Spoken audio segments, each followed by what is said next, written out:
মোহাম্মদ মন্টু শেখ মন্টুবীর শিক্ষার বিরাজ কুড়িগ্রাম জেলা উলিপুর থানা এগারলাং হাতিয়া সাহেবরাগলা নদী এবং আমাদের নদীর পানি মিষ্টি খুব অল বাংলাদেশের মধ্যে কুড়িগ্রাম জেলার মাছ সুস্বাদু বেশি।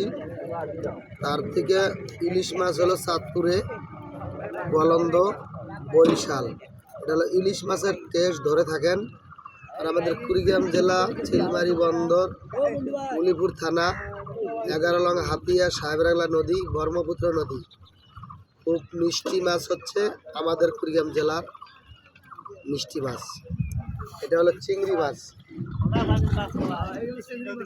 আর নোনা পানির মাছ হলো বরিশাল উজিরপুর থানা। আর চাঁদপুর গলন্দ সেটা হলো ইলিশ মাছ। আর মাছ, রুই মাছ, কাতল মাছ ওদিকের মাছ টেস্ট পাবেন না, শুধু পাবেন ইলিশ মাছের। আর আমাদের কুড়িগ্রাম জেলার এটা কেটে দাঁড়টা নেও।